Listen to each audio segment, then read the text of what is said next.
Now, with the announcement that SA got the rights for the 2010 World Cup, the government got to work to get the country ready for the global event. Then Finance Minister Trevor Manuel announced in his medium-term budget policy statement to Parliament in 2006 that the National Treasury gave South Africa 15.1 billion to spend for preparations. 8.4 billion of which would go to construction and upgrading of stadiums and the development of surrounding precincts, which were 10 in total. And 6.7 would go to the improvements to cities, policing, arts and culture, emergency medical services, and border control. Now, to oversee all of these operations, the government created the 2010 World Cup Organizing Committee, and it delegated these tasks to three bodies primarily, being the 2010 Interministerial Committee, the Technical Coordinating Committee, and the Sports and Recreation Government Unit, which was basically the Department of Sports and Education. The key figures of these bodies consisted of Danny Jordan, controversial figure. Danny Jordan, who was the CEO of the LOC, Dr. Ivan Khoza, who's the chairman of the board for the PSL, Mr. Lindam T, who was Chief Security Officer, Mrs. Tumi Dlamini, who was head of the 2010 Legacy Program, Mrs. Moira Thala. Wait, give me a second. Miss Moira Tlhagale, who was part of the technical team. Tim Modise, the guy you used to see on Carte Blanche and Mnet. He was the head of communications and marketing. And Miss Onke Njo, who was head of the volunteer program. As I mentioned before, like with the Ellis Park disaster, reform was made, and such reforms were also bled into the creation of the Safety at Sports and Recreational Events Act of 2009, which, along with the Ellis Park reforms and recommendations, provided additional protocols for event safety measures, medical measures, security measures, emergency and essential service measures, spectator access control, vehicular access control, liquor and prohibited substance control, environmental control, and training for staff and volunteers. Another project that came up was the creation of legacy projects that focused on, amongst other things, peace and nation building, football support and development, environment and tourism, culture and heritage, communication, information and communications technology, and security cooperation. If we're going to take a look at other things, we can have a look at the stadiums. As I said, 10 in total were either upgraded or revamped.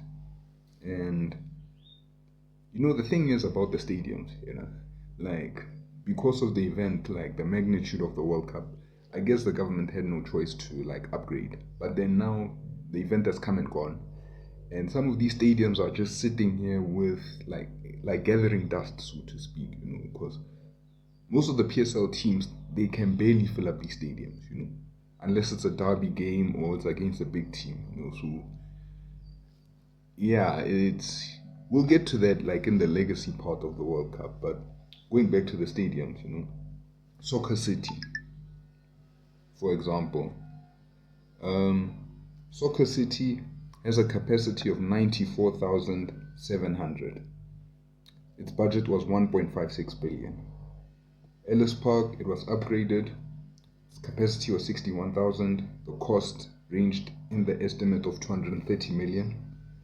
Greenpoint Stadium in Cape Town was upgraded to a capacity of 70,000. with a budget of 1.96 billion. Moses Mavida, capacity of 70,000, a budget of 1.83 billion. Nelson Mandela Stadium, capacity of 50,000, with a budget of 981 million.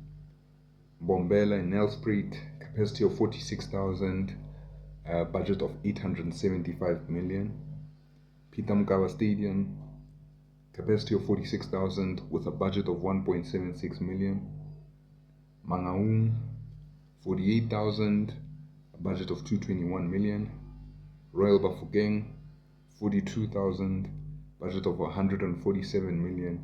And finally Loftus, a budget of 50,000 with a budget of 99 million with a capacity of 50,000. Now, for me personally, the biggest thing to come out of the preparation stage of the World Cup was the development of the fan parks. Fan parks, essentially, you go to the designated fan park, you can watch the game on a live screen, refreshments are around, entertainment's around for the crowd. It's a good vibe. It's like a concert, except you're watching a game. It's like a game and a concert in one, So it was a proper thing. In total, there were 9 fan parks. Cape Town, its fan park had a capacity of 25,000. Durban's fan park had a capacity of 25,000. Johannesburg's fan park had a capacity of 40,000. Mangaung's fan park had a capacity of 20,000. Nelson Mandela's fan park had 25,000. Nelspruit had 30,000. Polokwane had 30,000. Tshwane had 30,000. And Rustenburg had 20,000. And in terms of legislation, the government passed the 2010 FIFA World Cup South African Special Measures Act of 2006. It's a 7-page document. If you want to look it up and read it, go ahead. I read it, 7 pages. If I can summarize it, it was essentially an I promise to be on my best behavior agreement to FIFA. Mainly, it covered the declaration of stadiums and venues, how that's going to work, the usage of national anthems and flags during the games and such, visas, permits, and work permits and business permits, allowances in line with the World Cup. So that would mean amendments to current laws about that, designated area allocations for VIPs, access control measures and rules for people who can access and enter certain areas and such, certain designated areas, traffic-free zone allocations, search and seizure allowances for the police. If they feel like you're carrying something that might be a danger, they were given allowed for the 2010 World Cup to stop you, search you, and all of that, And finally, the minister was given the power to make new regulations in line with the World Cup.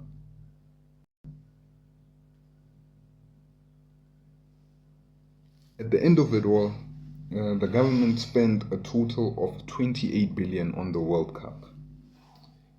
This came out in its official report, the post-mortem report, post-event report, whatever you want to call it. They spent 9.9 billion on stadium and precinct development, so they were roughly correct there.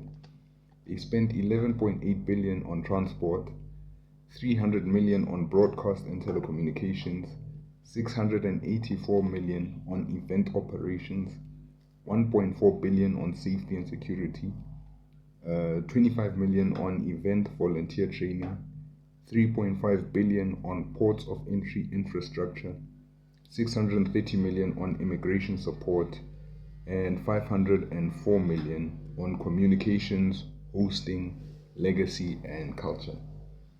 Now, if you're interested further, in reading the full report, it's a 205-page report. Its name is the 2010 FIFA World Cup Country Report, authored by the Department of Sports and Recreation, headed by then Minister Fix Razmataz Mbalula. And the report, amongst other things, it covered the branding of the event, the governance structures, mass mobilization programs, and communication projects, which the country undertook to promote the event. And for further reading, as well, I'd suggest the official 2010 World Cup publication from government. It's a 40-page report.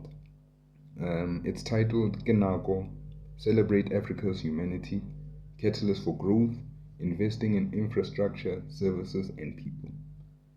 Everything that I've mentioned in this section, it's in that report. It's in those two reports, and it's authored by Interim President Kgalema Motlanthe. So, yeah, as far as preparations, that was what was under. And as I said, I'm missing out a lot of minutia. So I'd recommend you read those two reports. But what I mentioned was just basically covering the bare bones.